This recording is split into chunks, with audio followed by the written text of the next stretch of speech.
ভারতের উত্তর পূর্বাঞ্চলের রাজ্য আসামে বন্যায় ৪৫ জনের মৃত্যু হয়েছে।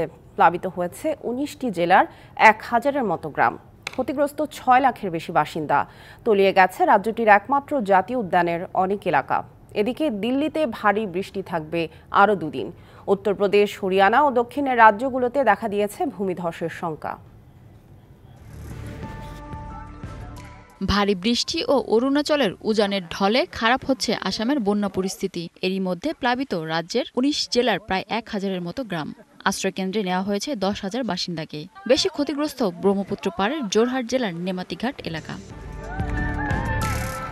আসামের ৮টি নদীর পানি বইছে বিপদসীমার উপর দিয়ে। এতে নতুন নতুন এলাকা প্লাবিত হওয়ার শঙ্কা করছে প্রশাসন। পরিস্থিতি মোকাবিলায় কাজ করছে রাজ্যের দুর্যোগ ব্যবস্থাপনার টিম, সেনাবাহিনী, বিমান বাহিনী সহ স্থানীয় প্রশাসন। আসামের একমাত্র জাতীয় উদ্যান কাজিরাঙ্গার ২৩৩টি ফরেস্ট ক্যাম্পের ৯৫টি এখন পানির নিচে। এতে বহু প্রাণীর মৃত্যুর আশঙ্কা করছে কর্তৃপক্ষ। এ পরিস্থিতিতে আসামের মুখ্যমন্ত্রী হিমন্ত বিশ্ব শর্মাকে সব ধরনের সহায়তার আশ্বাস দিয়েছে প্রধানমন্ত্রী নরেন্দ্র মোদী।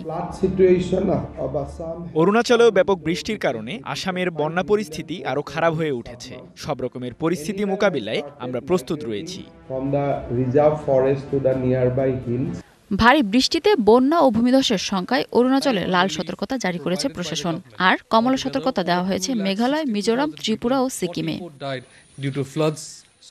দিল্লিতে ভারী বৃষ্টি ও ঝড়ো হাওয়ার সতর্কতা চলবে আরও দুদিন। এছাড়া উত্তরপ্রদেশ, হরিয়ানা ছাড়াও পার্শ্ববর্তী ও দক্ষিণের রাজ্যগুলোতে ব্যাপক বৃষ্টিপাতে ভূমিধস ও বন্যার সতর্কতা জারি করেছে প্রশাসন।